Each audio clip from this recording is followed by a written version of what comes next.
Alors bonjour tout le monde, je suis ravi de vous accueillir à la deuxième partie du cours de rythmologie. Vous comprenez que quand on gère un congrès de cette taille, je ne peux pas être présent tout le temps avec vous. Et c'est pour ça que c'est trois de mes amis et collègues qui vont me remplacer. Professeur Adlali, que je n'ai plus à présenter, professeur Bouhouch, qui est la présidente du groupe de rythmo de la Société marocaine de cardiologie, et mon frère, le professeur Adam Akan, qui est le président du groupe de rythmo de la Société sénégalaise. Donc c'est la deuxième partie. Je vous rappelle qu'il y aura une troisième partie en décembre pour compléter le cours de cette année. Et donc à la fin, on vous donnera un certificat d'une formation sur le cours de rythmologie.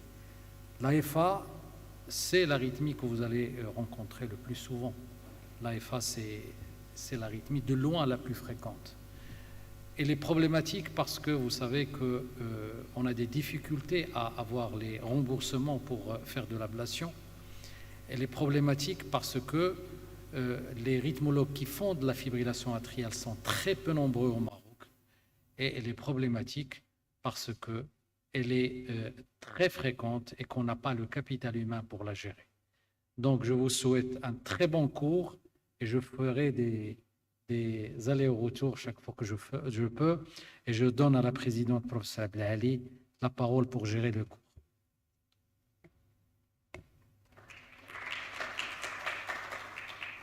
Merci professeur Moustafir. Tout d'abord, donc, on remercie le comité de la Société marocaine de cardiologie, à leur tête professeur Moustafir, pour donc le 27e National Congrès de la Société marocaine de cardiologie qui sera jumelé au PAFSIC dans une très belle salle de beaux lustres et une très très belle carte du Maroc. J'ai le plaisir donc de commémorer avec mes amis, professeur Bouhouch de Rabat et professeur Khan de Sénégal.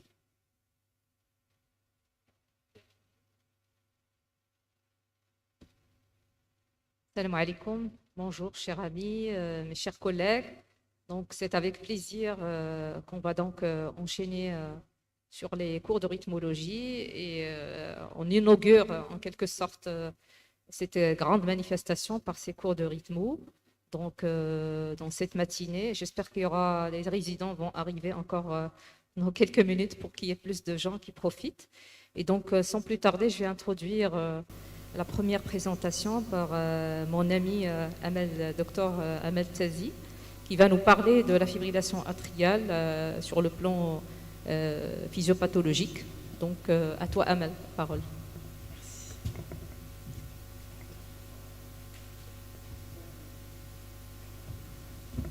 Bonjour à tous, bonjour mes chers amis.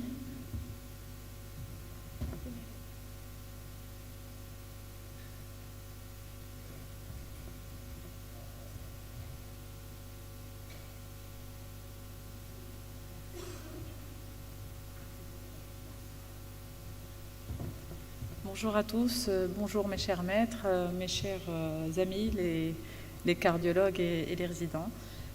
Tout d'abord, je suis très contente de commencer cette session sur la fibrillation atriale et d'autant plus honorée que ce cours de rythmologie donc, lance le top départ de notre congrès national de cardiologie.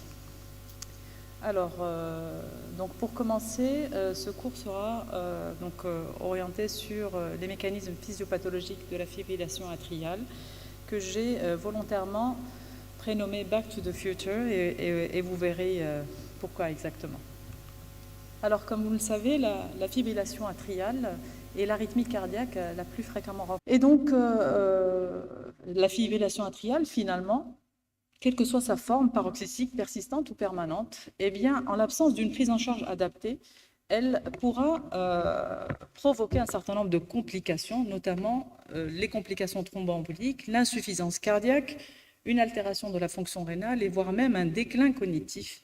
Et en l'absence d'une prise en charge agressive de la fibrillation atriale, eh bien, cette arythmie donc, risque de se compliquer. Et pour cela, je vous propose, en vous faisant un petit clin d'œil à ce film culte que vous avez probablement tous vu, Back to the Future, de faire un petit voyage dans le temps. Et je vais donc me hisser dans la peau du personnage principal, sous l'œil avisé de mes maîtres, donc professeur Abdelali et professeur Bouhouch, pour vous faire remonter le temps et voir un petit peu ce qui se passe en amont de la fibrillation atriale, quels sont ces mécanismes physiopathologiques. Alors, pour commencer, la fibrillation atriale est une tachyarrhythmie supraventriculaire qui se caractérise par une activité atriale qui est complètement désorganisée et qui est responsable de contractions atriales qui sont totalement inefficaces. Donc, bien évidemment, je ne vous apprends rien sur le tracé ECG. Vous avez donc l'absence d'onde P bien distincte avec des intervalles RR qui sont très irréguliers. Mais lors des dernières recommandations européennes, une nouvelle notion est apparue, notamment cette notion de fibrillation atriale clinique. Eh bien, la FA clinique est importante à distinguer de la fibrillation atriale infraclinique parce qu'elles ne sont pas corrélées au même risque thromboembolique. Et on retiendra que la fibrillation atriale clinique, qu'elle soit symptomatique ou asymptomatique, eh bien, elle correspond à un épisode d'arythmie qui est documenté par un tracé ECG de surface, que ce soit une bande longue de 30 secondes ou un ECG 12 dérivations. Alors, on ne peut pas définir la fibrillation atriale sans évoquer la classification qui est importante à garder en tête. Et cette classification, vous verrez qu'elle est un peu obsolète dans le sens où elle prend en considération uniquement la durée de l'épisode de la FA. Et vous verrez que finalement, ce n'est pas ce qui est le plus important puisque, en fait, cette classification nous permet juste d'avoir une idée sur l'histoire naturelle de la FA et sur le stade évolutif auquel se présente le patient au moment où on le voit. Donc, rappelons finalement que la fibrillation atriale paroxystique correspond en fait à un épisode de FA qui se termine le plus souvent spontanément dans un délai de moins de 7 jours. La fibrillation atriale persistante, quant à elle, correspond en fait à un épisode de fibrillation atriale qui dure au-delà de 7 jours et qui est le plus souvent réduit à l'occasion d'une cardioversion médicamenteuse ou voire même une cardioversion électrique au-delà de 7 jours en cas de mauvaise tolérance hémodynamique. Et enfin, la fibrillation atriale persistante de longue durée correspond à un épisode de fibrillation atriale qui va durer au-delà de 12 mois et pour lequel on décidera d'une stratégie de contrôle du rythme. Et enfin, la dernière classification fait allusion à la fibrillation atriale permanente qui finalement n'est pas vraiment une forme de fibrillation atriale clinique, mais plus à une attitude thérapeutique où l'arythmie est acceptée aussi bien par le patient que par le praticien, et pour laquelle, justement, aucune stratégie de restauration du rythme sinusal ne sera envisagée. Alors, les recommandations ont également insisté sur l'épisode de la fibrillation atriale infraclinique, et je vous l'ai préalablement dit, la fibrillation atriale infraclinique est associée à un risque thromboembolique, mais qui est différent de celui de la fibrillation atriale clinique. Et donc, depuis l'avènement des dispositifs implantables, des prothèses, que ce soit les pacemakers ou les défibrillateurs, eh bien maintenant, on s'intéresse de plus en plus à ces épisodes d'arythmie atriale de haute fréquence qui sont enregistrés dans les mémoires des dispositifs et qui font allusion à des épisodes d'arythmie qui peuvent être ressentis ou non ressentis par le patient et chez un patient qui n'a jusque-là jamais présenté de fibrillation atriale clinique documentée sur un tracé ECG. Eh bien, ces arythmies-là, on commence à mieux les explorer et on s'intéresse beaucoup plus à ces épisodes puisque ça reste encore un gros point d'interrogation par rapport à l'utilité ou non d'anticoaguler ces épisodes.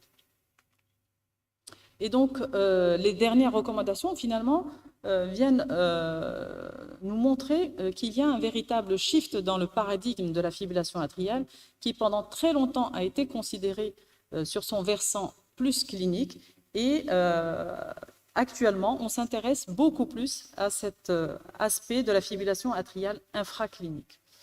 D'ailleurs, à ce titre, et depuis plusieurs années, on commence à retrouver dans les papiers la notion de cardiomyopathie atriale qui, selon la dernière définition du consensus d'experts, correspond à l'ensemble des modifications structurales, architecturales, contractiles et électrophysiologiques qui peuvent affecter le tissu myocardique atrial et qui peuvent potentiellement induire un certain nombre de manifestations et finalement aboutir à la fibrillation atriale clinique. Et donc, in fine, il semble que la fibrillation atriale, dès lors qu'elle commence à s'exprimer cliniquement et qu'elle est documentée sur le tracé ECG, eh bien, tout le processus physiopathologique s'est passé de nombreuses années auparavant. Voilà, donc pour rentrer dans le vif du sujet, au plan physiopathologique, eh bien, conceptuellement, on considère que pour la genèse de toute arythmie, il faut obligatoirement avoir les 3 ingrédients suivants, c'est-à-dire les facteurs déclenchants que l'on appelle les triggers, un substrat arythmogène qui va permettre à l'arythmie de se maintenir, tout ceci sous l'effet de la modulation du système nerveux autonome, définissant ainsi ce que l'on appelle le fameux triangle de Kummel. Eh bien, ces facteurs déclencheurs ou triggers vont jouer à la manière d'une gâchette, donc le rôle de déclencheur et d'initiateur de la fibrillation atriale. Tout ceci grâce à un certain nombre de modifications des paramètres électrophysiologiques et des périodes réfractaires des cellules myocardiques. Puis, ça va déclencher une arythmie atriale à très haute fréquence, laquelle va enclencher un processus de remodelage qui va progressivement commencer à modifier le substrat qui correspond en fait à l'oreillette. Et tout ceci, bien évidemment, sous l'effet de la modulation du système nerveux autonome. Alors, où sont situés ces fameux triggers? Eh bien, de nombreux travaux chez l'homme ont en effet démontré que ces fameux triggers étaient principalement situés au niveau des ossia des veines pulmonaires. Et il a fallu attendre les travaux de l'équipe du professeur Heisseger et ses collaborateurs pour en effet identifier des structures musculaires situées à la jonction des ossia des veines pulmonaires avec le tissu myocardique atrial et au niveau desquelles il y a une organisation architecturale géométrique et des modifications électrophysiologiques qui favoriseraient l'initiation et le déclenchement de l'arythmie. Bien évidemment, ce mécanisme correspond au principal mécanisme physiopathologique sous-jacent à la fibrillation atriale paroxystique. Alors, tous ces travaux montrent que près de 90% du temps, ces triggers sont situés au niveau des veines pulmonaires et se caractérisent électrophysiologiquement par des périodes réfractaires extrêmement courtes et des temps de conduction très lents. Alors, les facteurs déclencheurs ont également été retrouvés dans des foyers non veineux pulmonaires et on le comprend bien tout simplement par la simple extension des fibres musculaires situées à la jonction des ossia des veines pulmonaires vers le reste du tissu myocardique atrial. Et en effet, ces foyers déclencheurs non veineux pulmonaires, eux aussi, peuvent jouer un rôle à la manière d'une gâchette pour initier la fibrillation atriale. Mais il semble que ce mécanisme physiopathologique semble être retrouvé beaucoup plus dans des formes de fibrillation atriale beaucoup plus avancées, donc avec un remodelage atrial beaucoup plus avancé, et chez des patients qui le plus souvent ont déjà eu des procédures ablatives. Ces foyers, selon ce papier, ont également été retrouvés à différents niveaux, au niveau de la veine cave supérieure, au niveau du sinus coronaire, au niveau du ligament de Marshall, qui est un reliquat embryonnaire connectant la veine pulmonaire supérieure gauche avec le sinus coronaire, au niveau de la crista terminalis, mais également au niveau de la paroi libre de l'oreillette gauche. Alors, nous avons évoqué tout à l'heure que le système nerveux autonome avait un rôle également très important dans la modulation de cette arythmie, aussi bien dans l'initiation que dans le maintien de la fibrillation atriale. Et en effet, là encore, de nombreux papiers ont démontré que les plexis ganglionnaires situés au niveau de la surface épicardique postérieure de l'oreillette gauche et souvent situés à proximité des ossia des veines pulmonaires avaient un rôle très très important dans le déclenchement de cette fibrillation atriale. À cette occasion, l'équipe italienne de Papone a en effet démontré que l'ablation par isolation des veines pulmonaires couplée à une ablation complémentaire de ces plexis ganglionnaires permettait d'avoir de meilleurs résultats en termes de réduction des récidives de fibrillation atriale post-ablation. Donc, sur la base de cette théorie focale de la fibrillation atriale, on comprend mieux que l'ablation à un stade très très précoce de la fibrillation atriale viserait beaucoup plus ces fameux triggers ou foyers déclencheurs qui sont principalement situés au niveau des ossia des veines pulmonaires et que par conséquent, l'ablation aura pour principal objectif d'isoler électriquement les veines pulmonaires 2 à 2 pour permettre de les déconnecter complètement du tissu atrial. Et cette technique ablative représente le traitement et la pierre angulaire du traitement de la fibrillation atriale paroxystique. Alors n'oubliez pas que la fibrillation atriale peut également être occasionnée lors de certaines situations de tachycardie supraventriculaire non traitées, négligées. Et en l'occurrence, je profite de cette occasion pour vous rappeler que les réentrées intranodales, les réentrées sur voie accessoire ou les flotteurs atriales qui ne sont pas traités par ablation peuvent, en cas de persistance, favoriser un remodelage atrial qui va contribuer au développement de la fibrillation atriale. D'ailleurs, ces arythmies sont des arythmies qui sont tout à fait accessibles aux procédures ablatives avec des taux de succès qui, le plus souvent, sont supérieurs à 95%. Donc, il ne faut pas hésiter à leur proposer des traitements par ablation pour pouvoir prévenir et éviter l'évolution vers un substrat qui sera potentiellement arythmogène et favorable au développement de la fibrillation atriale quelques années plus tard. Alors, à côté de la théorie focale de la fibrillation atriale, à un stade très très précoce de celle-ci, quels sont les mécanismes qui sont sous-jacents au maintien de la fibrillation atriale? Eh bien, la théorie la plus classique est la théorie des vaguelettes multiples qui date déjà du début des années 60 sur la base des travaux de Moe, qui en effet, sur un modèle de simulation informatique, avait en effet démontré que la fibrillation atriale persistante était en rapport avec plus de vaguelettes, avec des vaguelettes mères, des vaguelettes filles, qui s'auto-entretenaient.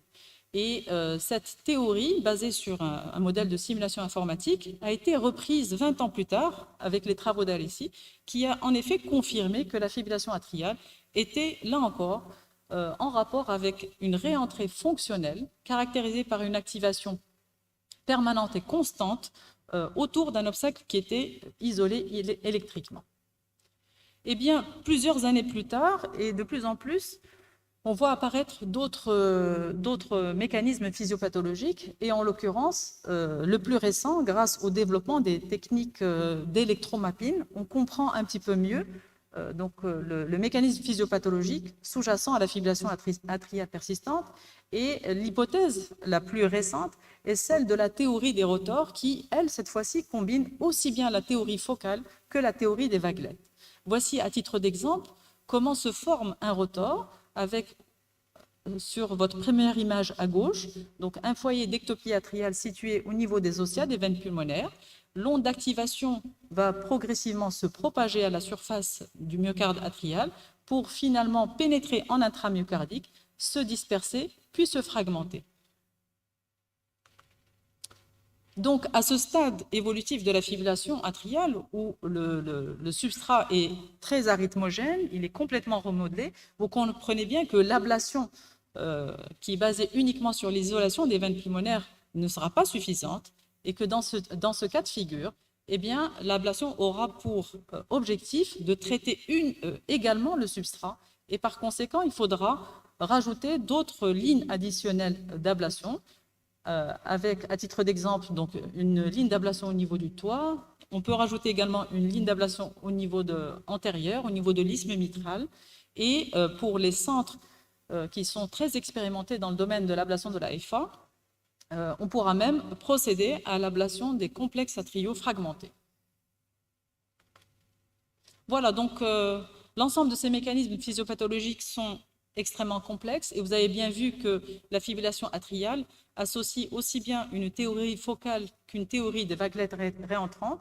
Elle est d'abord initiée le plus souvent par des foyers d'ectopie atriale situés au niveau des ossia, des veines pulmonaires, ce qui correspond à la fibrillation atriale paroxystique, et puis progressivement, avec le temps, le mécanisme physiopathologique des vaguelettes réentrantes va progressivement prendre le relais pour ensuite favoriser l'entretien et le maintien de la fibrillation atriale.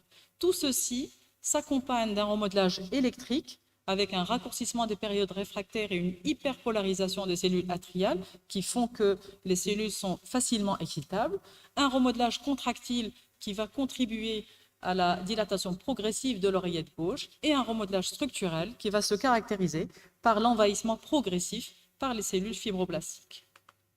Alors en effet, le stress oxydatif et la fibrose ont également été retrouvés comme étant l'une des principales causes potentielles de certains épisodes de fibrillation atriale chez des patients qui n'avaient aucun facteur de risque.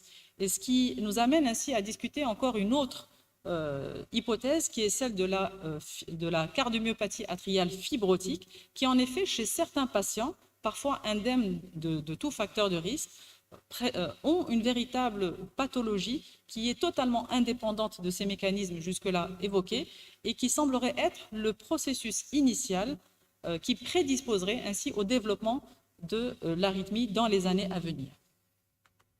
Voilà, donc pour résumer, les mécanismes physiopathologiques de l'AFA sont extrêmement complexes. Ils se combinent et se caractérisent principalement par, tout d'abord, au tout début de l'histoire naturelle de la fibrillation atriale, par un déclenchement sous l'effet de foyers d'ectopie atriale situés principalement au niveau des ossia des veines pulmonaires. Et à ce stade, la maladie est principalement drivée par les triggers et cliniquement, elle se traduira par de la fibrillation atriale paroxystique. Parallèlement, donc, un certain processus de remodelage électrique et structurel va se faire sous l'effet de l'âge, des facteurs de risque et des comorbidités. Et en fonction de l'ensemble de cet environnement, la fibrillation atriale va progressivement évoluer plus ou moins rapidement vers une fibrillation atriale persistante où une pathologie du substrat va commencer à se mettre en place pour finalement devenir une pathologie du substrat prédominante et qui s'exprimera cliniquement par de la fibrillation atriale permanente. Voilà, j'espère que ce voyage dans le temps vous a plu et vous avez bien compris qu'on ne peut étudier, qu'il est important de passer par une étude du passé pour pouvoir mieux comprendre ce qui se passe dans le futur. Vous comprenez bien également que l'appellation de fibrillation atriale isolée sur cœur apparemment sain est une entité qui ne doit absolument plus figurer dans notre langage entre praticiens, puisque à partir du moment qu'il y a de la fibrillation atriale, c'est qu'il y a un substrat pathologique sous-jacent.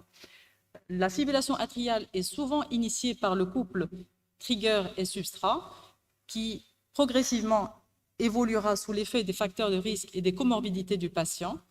Malheureusement, les traitements antiarythmiques ont démontré leur efficacité limitée et sous-optimale.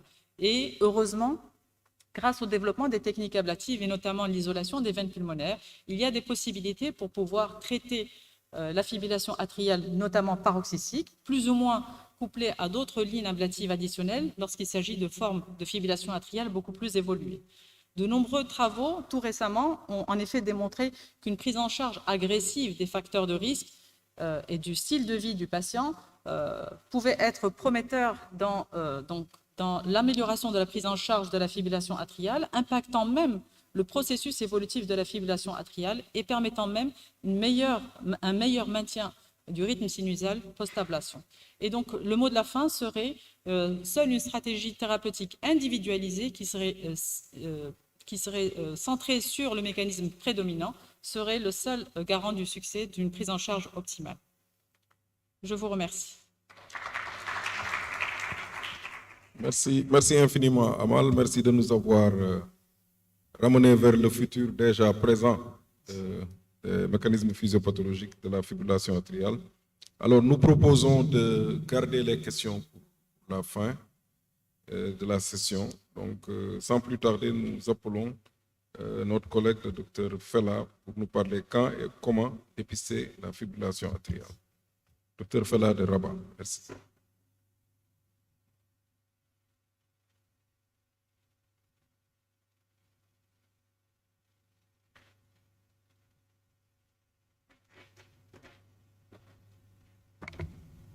Salam alaikum, bismillah. Alors tout d'abord, je tiens à remercier les membres du jury et on m'a demandé de prendre quelques minutes le temps qu'ils puissent transférer ma présentation. Donc j'ai eu des petits problèmes, donc je vais la présenter sous forme PDF. Donc il n'y aura pas d'animation comme d'hab.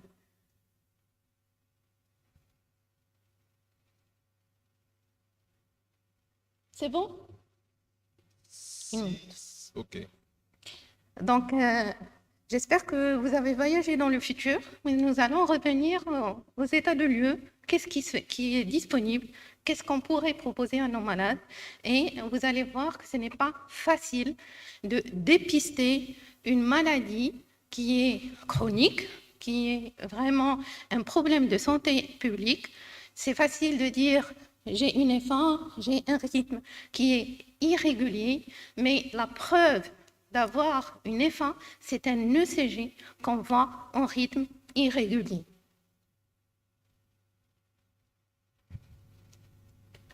Si ça tarde un peu, on peut prendre peut-être une question, le temps que la technique se mette en place, oui. Est-ce qu'il y a un micro-balade? Ah, c'est bon. Madame Tazi, j'ai effectivement une question. Est-ce qu'on pourrait distinguer une entité de fibrillation auriculaire plutôt, je ne vais pas dire purement marocaine, mais dans les pays qui connaissent encore le rhumatisme articulaire aigu? Docteur Boural, Est-ce vous voulez que parler un peu plus Est-ce plus que fort? c'est réellement, Merci. je dirais peut-être un mécanisme qui est différent? Il y a une inflammation qui est beaucoup plus importante. Il y a une fibrose qui est beaucoup plus importante. Et le but de ma question, je trouve que vous avez conclu avec une phrase qui était excellente. Le traitement doit être adapté à chaque personne et chaque cas. Est-ce que le cas des FA, des valvulopathies rhumatismales, ressortirait du traitement de l'ablation? Parce que peut-être l'efficacité ne serait pas là, dans la mesure où il y a une fibrose qui est étendue.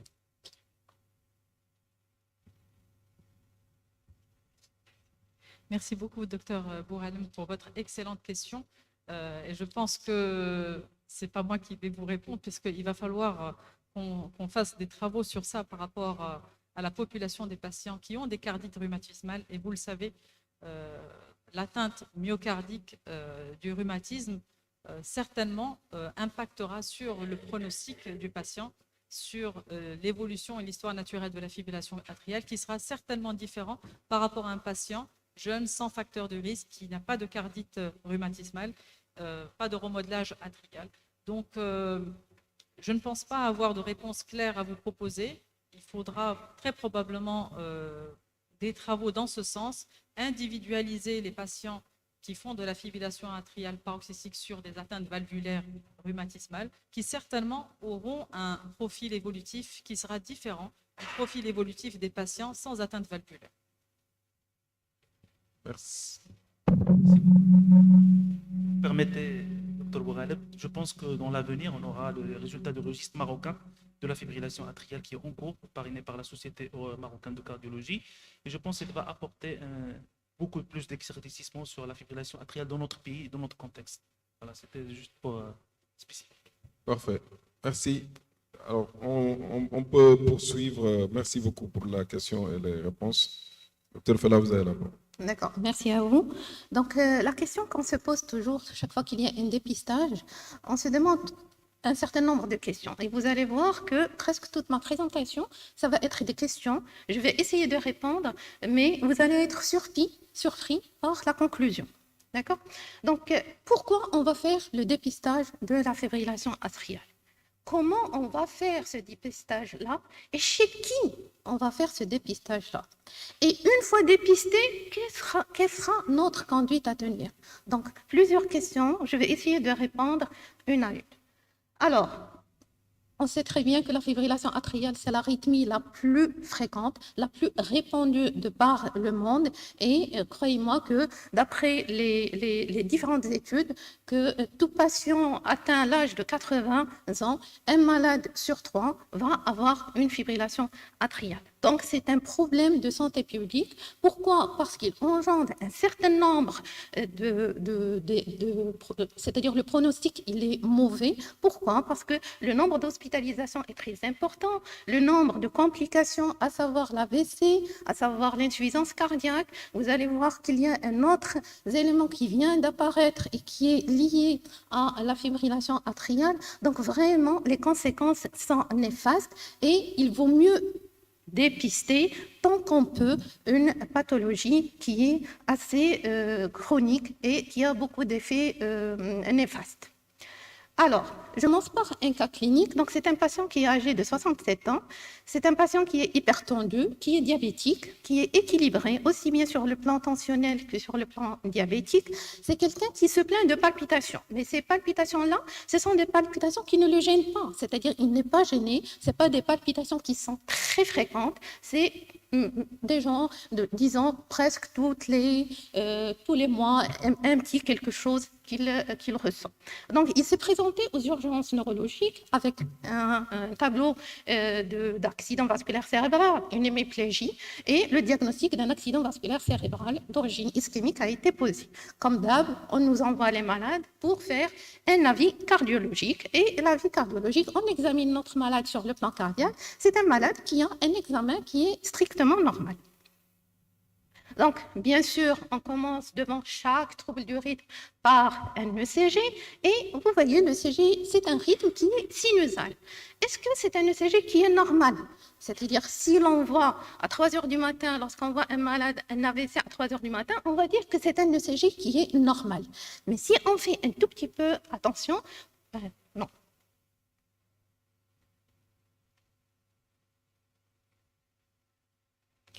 Si vous voyez que quand même l'onde P sinusale, ce n'est pas vraiment une onde P d'un sujet qui est normal. C'est une onde P d'un malade qui est hypertendu.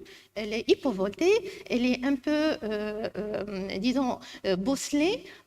Sur le V1, on note quand même peut-être qu'il y a une tendance à l'hypertrophie atriale gauche. Donc ça doit tirer notre attention et vraiment, peut-être notre conduite à tenir, ça aurait été différente si c'était un ECG qui est tout à fait normal. Bon, on complète le bilan, l'écho, une petite oreillette gauche qui est un peu dilatée, pas vraiment l'oreillette gauche ectasique, le tronc supra-aortique est normal. Ce patient-là, il suit assez souvent ses consultations et 3 mois après, totalement asymptomatique, c'est quelqu'un qui est asymptomatique, on est surpris d'avoir une fibrillation atriale. Alors, quelle aurait été notre conduite à tenir? Fallait-il dépister cet EFA chez ce patient-là? Donc là, je ne vais pas reprendre ce que Amel a déjà dit. Il faut savoir que la EFA, vraiment, c'est l'étape finale d'une pathologie qui commence par une cardiomyopathie atriale. Donc, c'est une cardiomyopathie atriale. Il y a un remodelage électrique, un remodelage morphologique, et ainsi de suite. Donc, je ne vais pas reprendre. Donc, fallait-il vraiment dépister ou faut-il qu'on dépiste cet EFA-là déjà à un stade très précoce, avant que le patient ne fasse de la fibrillation atriale? Ça a été déjà dit, la FA clinique, c'est la FA qu'on voit, c'est la FA, le malade vient se plaindre de symptômes, donc c'est une FA qu'on a diagnostiquée sur le CG et chez un malade qui est symptomatique. Donc c'est une FA positive, le diagnostic est positif. Mais il faut savoir que lorsqu'on a dit que c'est une maladie qui est assez évolutive, on définit également ce qu'on appelle la FA infraclinique ou subclinique. Donc, c'est une FA qui n'est pas détectée, c'est une FA qui est découverte fortuitement par un certain nombre de méthodes, soit par ce qu'on appelle les atrial heart rhythm épisodes. C'est les épisodes de tachycardie atriale qu'on détecte sur le pacemaker. Comme j'ai dit, la FA asymptomatique, un malade sur 3 a une FA asymptomatique. Donc, c'est très important. Et ce qui a déjà été dit, il faut disposer d'un ECG 12D pour diagnostiquer la fibrillation atriale, soit un enregistrement de 30 secondes avec le diagnostic de la fibrillation atriale. Bon, là, je passe, ça a été déjà présenté par Amel. Alors, les questions qu'on se pose. Déjà, est-ce que la FA se prête à un dépistage? Est-ce que pour quelles raisons on va dépister une fibrillation atriale? Comment dépister cet EFA? Chez qui la dépister? Et quelle est l'implication thérapeutique? La première question, est-ce que la EFA se prête à un dépistage? Il faut savoir que l'Organisation mondiale de la santé, elle a un certain nombre de critères. Il faut vraiment que la maladie répond à ces critères-là pour qu'on puisse dépister cette maladie-là. Déjà, avec Amal, vous avez vu que l'histoire naturelle de la fibrillation atriale, jusqu'à présent, jusqu'à notre stade, c'est-à-dire au XXIe siècle, on n'a pas vraiment compris les mécanismes physiopathologiques de cette fibrillation atriale. Donc, vraiment, ce point-là, il est un peu négatif pour le dépistage. Et bien sûr, le coût. Est-ce que le coût du dépistage est aussi, c'est-à-dire le bénéfice-risque entre le coût du dépistage et la prévention de tout ce qui est complications, il n'est pas vraiment en faveur de la fibrillation atriale. Alors, lorsqu'on décide de dépister, il faut que le malade accepte le fait que si on trouve la F1, il doit vraiment accepter d'être traité, d'avoir un traitement anticoagulant, un traitement anti-arythmique, il doit accepter les risques et que vous allez voir que les risques sont également assez importants. Maintenant, pourquoi dépister? Donc, on a dit elle peut se prêter, mais pourquoi la dépister? La dépister parce qu'on sait très bien, F1 et accident vasculaire cérébral, c'est un couple qui est assez lié. La particularité des AVC dans la fibrillation atriale, ce sont des AVC qui sont très étendus, ce sont des AVC qui ont un mauvais pronostic, qui nécessitent une hospitalisation, une prise en charge bien particulière. Et la particularité, ce sont des AVC récidivants. Donc, il fallait peut-être chez ce patient-là, notre patient, il fallait qu'on soit plus agressif pour détecter cette F1 avant qu'il ne fasse une récidive. Bon, différentes études, ils ont démontré le lien entre la F1 subclinique et l'AVC sans pour autant que ça soit égal. C'est-à-dire qu'ils ont démontré que pas mal de malades AVC et qu'il n'y a aucun lien avec cette fibrillation atriale. Donc, ce n'est pas égal. On sait très bien que la F1, différentes études se sont intéressées à voir la relation F1 et insuffisance cardiaque. Donc, je passe. Alors, la nouveauté, c'est la démence sénile. La démence sénile, plusieurs études, ils ont démontré qu'il y a un lien étroit entre la fibrillation atriale et cette démence, que le malade ait fait un accident vasculaire cérébral ou pas. Donc, si on dépiste cette maladie, peut-être qu'on va prévenir l'évolution vers cette démence. Ceci d'une part, et d'autre part, si vous voyez sur le tracé du côté droit, le traitement anticoagulant a diminué l'incidence de cette démence chez ces patients. Alors là, les bénéfices. Les bénéfices, comme j'ai dit, on va prévenir tout ce qui est accident vasculaire cérébral, l'évolution d'une cardiomyopathie atriale, l'évolution vers une fibrillation atriale chronique, d'accord? Donc, plusieurs bénéfices. Est-ce qu'on va obtenir ces bénéfices-là? En contrepartie, c'est un malade qu'on va lui demander chaque fois, soit qu'il prenne le pouls, soit qu'il place, vous allez voir un notaire CG, on va le mettre dans une situation d'anxiété. C'est un malade qu'on va mettre sous traitement médical, avec tous les effets secondaires. Donc, qui dit traitement anticoagulant, traitement qui risque d'être hémorragique. Donc, vous voyez, il faut que la malade accepte le bénéfice et le risque.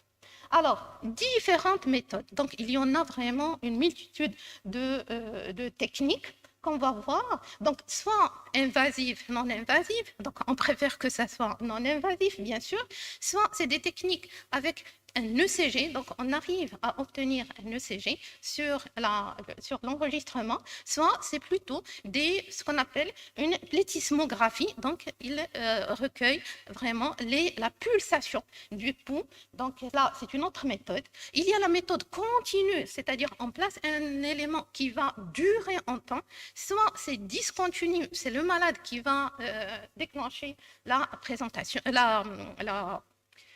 l'enregistrement, soit opportuniste. Opportuniste, qu'est-ce que ça veut dire? Vous êtes en consultation, un malade qui est venu vous voir, vous prenez son pouls, vous faites un ECG et vous découvrez la fibrillation atriale.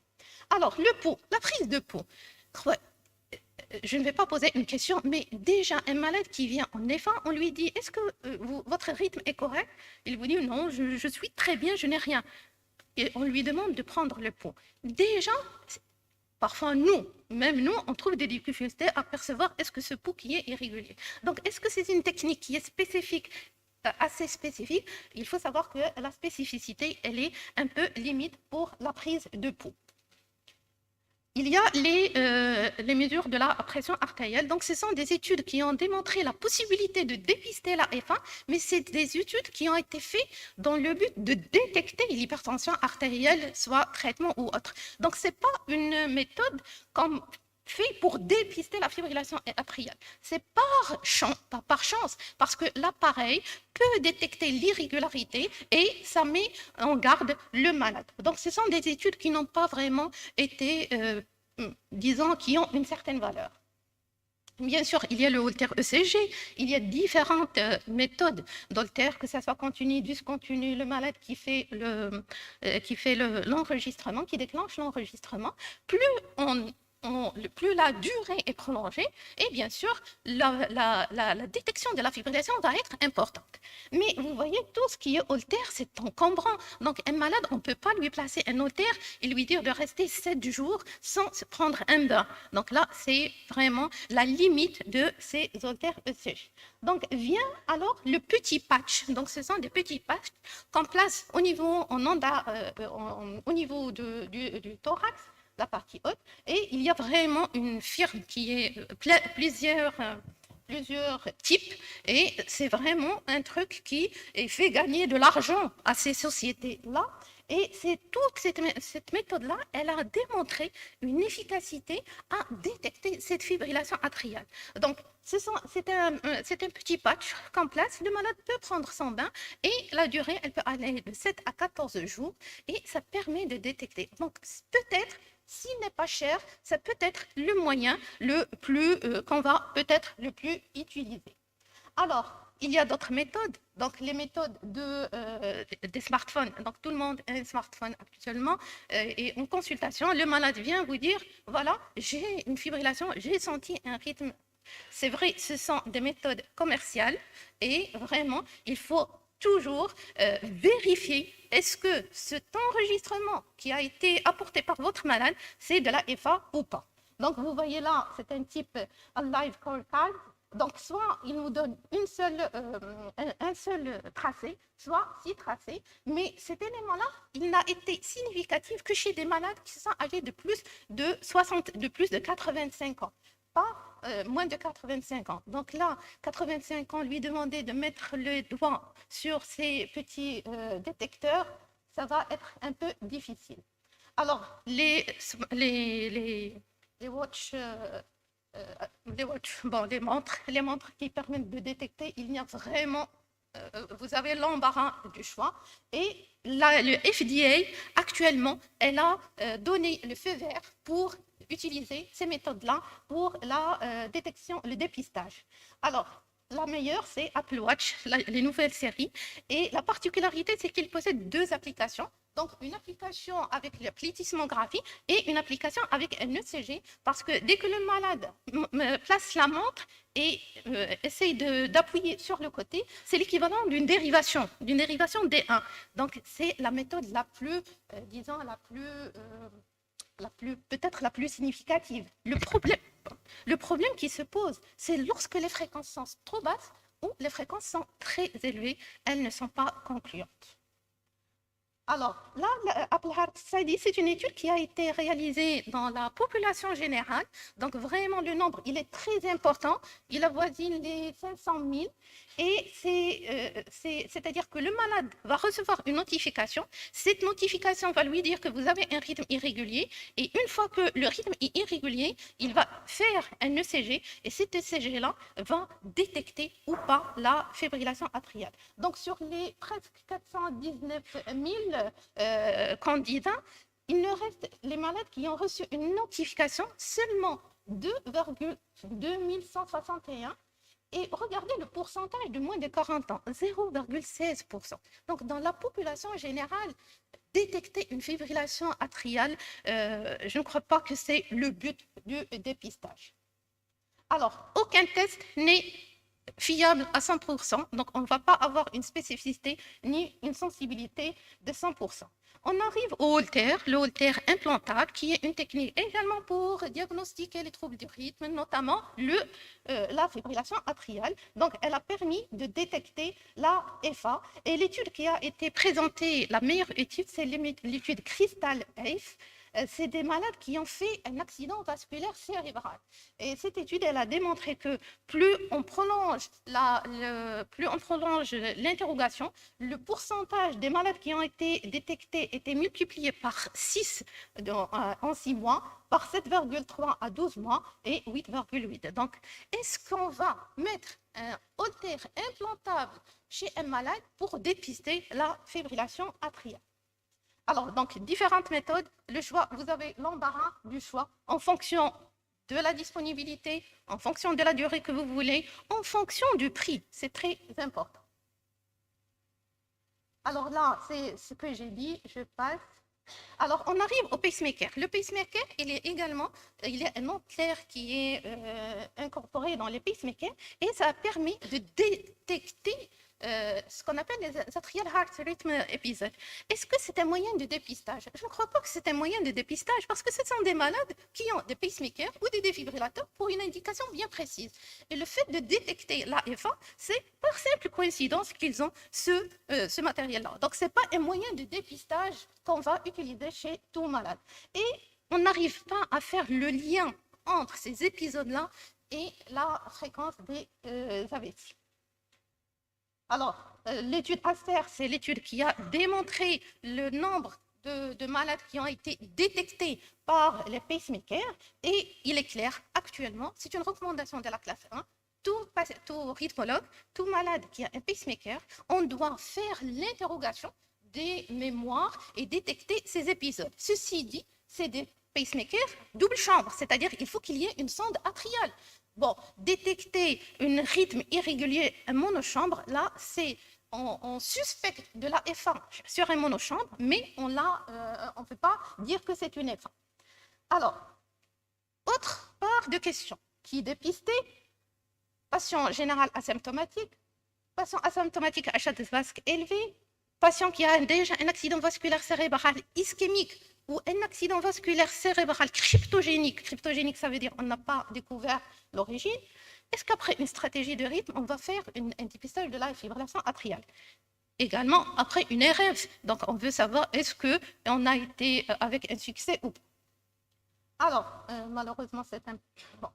Différentes études sont en faveur de dépister chez les patients qui ont un accident vasculaire cérébral et selon les recommandations, il faut utiliser en premier utiliser un Holter de 24 heures.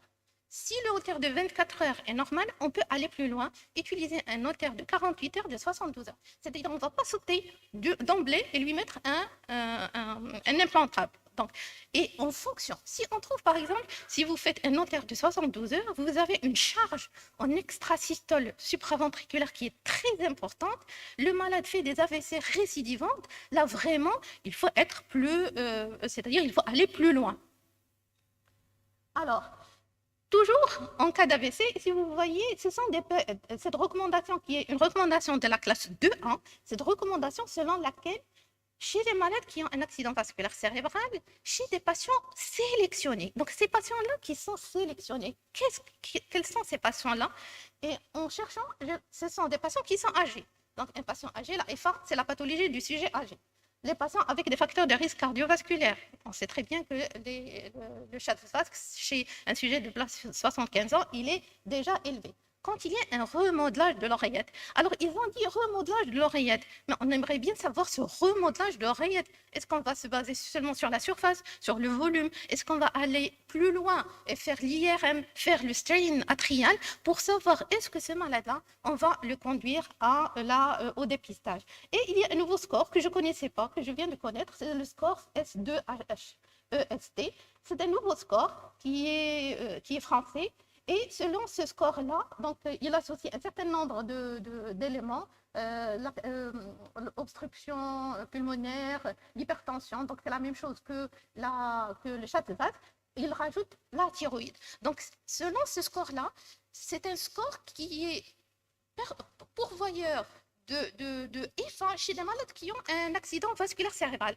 Donc, est-ce qu'on doit utiliser ce score-là pour dire dépister ou ne pas dépister? Alors, un patient qui est asymptomatique et qui est à haut risque d'accident thromboembolique, selon les recommandations, c'est une 2A. D'accord. Donc, différentes études, ils ont démontré que plus le chasse vasque augmente, plus le risque d'avoir un accident vasculaire cérébral. Alors, je reviens à l'étude Apple. Cette étude Apple de Heart, elle a été faite donc, chez des sujets jeunes. Ces sujets jeunes sont asymptomatiques, ils n'ont pas de facteur de risque. Mais on n'a pas découvert de FA. Donc, on ne peut pas utiliser un dépistage chez des sujets qui sont asymptomatiques. Et ce qui a été conclu à le Task Force américain. Donc, le dépistage ne peut pas être fait, ne doit pas être fait chez des sujets qui sont jeunes et qui sont asymptomatiques. Alors, l'étude d'Anish, c'est une étude d'une grande envergure et elle a été faite dans le but de prouver ou de pousser à dépister. Malheureusement, elle était négative. On n'a pas montré de différence significative chez les malades qui ont été dépistés avec les malades qui ne sont pas dépistés. Donc, c'est une étude qui a été négative. Une deuxième étude, c'est donc une étude à sauter. Bon. Stop. Donc, c'est une étude suédoise qui a été faite à grande envergure. Elle a commencé en 2015 et elle a été publiée en 2021. Donc, les résultats ont été apportés. Et selon cette étude-là, les résultats sont positifs, entre guillemets. Donc, selon les critiques, elle a montré une différence significative entre les malades qui ont dépisté et les malades qui n'ont pas été dépistés. D'accord. Mais si on revient aux recommandations, parce que c'était une étude qui a été faite chez des sujets de 75-76 ans. Si on revient aux études, l'indication de dépister chez les patients au-delà de 75 ans, jusqu'à présent, est une classe 2A. Alors, est-ce que vous allez dépister après une radiofréquence? La question, pourquoi dépister? Est-ce que pour prouver que vous avez été bon, c'est-à-dire que le malade est... Ou il faut détecter une F1 qui est silencieuse. Est-ce que pour arrêter le traitement anticoagulant chez ce patient-là, s'il n'a pas de chasse, donc plusieurs questions. Je n'ai pas trouvé beaucoup d'études qui parlent du dépistage après une radiofréquence. Donc jusqu'à présent, il n'y a pas d'indication selon les recommandations. D'autres questions, donc plusieurs questions. Une fois qu'on la dépiste, est-ce qu'on va se baser sur la durée? Est-ce qu'on va se baser sur la charge? Est-ce qu'on va démarrer un anticoagulant? Est-ce qu'on va démarrer un traitement antiarythmique? Plus le risque thromboembolique est élevé, plus la durée est importante, à ce moment-là, il faut anticoaguler. Il faut anticoaguler et c'est au cas par cas. Donc là, les études, moins de 6 minutes, certains disent 5 minutes, d'autres disent 30, d'autres disent 2 heures, 5 heures. Vraiment, il y a plein. Ils sont d'accord pour une seule chose. Le risque augmente au-delà de 24 heures. Mais le choix de décider de traiter ou de ne pas traiter revient au médecin. Alors, est-ce que lorsqu'on donne un traitement empirique, c'est-à-dire ce malade-là, on a trouvé de la IFAP, est-ce qu'on va le mettre sous anticoagulant? Alors, 2 études. L'étude Navigate, qui a utilisé je crois que c'est le rivaroxaban, et l'étude Respect, qui a utilisé le dabigatran. Il y a d'autres études dont les résultats ne sont pas encore sortis, avec la pixaban et les doxaban. Ces études-là, l'indication dépend du facteur de risque, le chasse vasque. D'accord. Chaque fois qu'on donne un anticoagulant parce qu'on a peur que notre malade fait un accident vasculaire, on augmente d'une manière considérable le risque hémorragique chez ce patient-là. Donc, si on veut conclure, il y a toujours une zone grise. Ce sont des malades, soit qu'ils ont un chasse vasque élevé, une durée qui est limite, soit des malades qui ont une durée très importante avec un chasse vasque qui est bas. Donc, c'est au cas par cas et c'est à la décision du médecin. est-ce qu'on a répondu aux questions? Oui, la FA infraclinique, elle existe, mais elle est très rare. Donc, est-ce qu'on va dépister ceci? La relation entre la FA infraclinique et l'AVC, elle n'a pas encore été prouvée à 100%.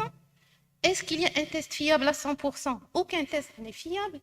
Bien sûr, on doit respecter les recommandations. Le traitement anticoagulant, le risque hémorragique, donc là, la controverse, elle est toujours en cours. Je conclus avec cette conclusion que j'ai trouvée sur un article européen qui reprend le task force américain. Il n'y a aucune preuve pour démontrer le bénéfice, les risques de dépistage de la fibrillation atriale. Et je vous remercie.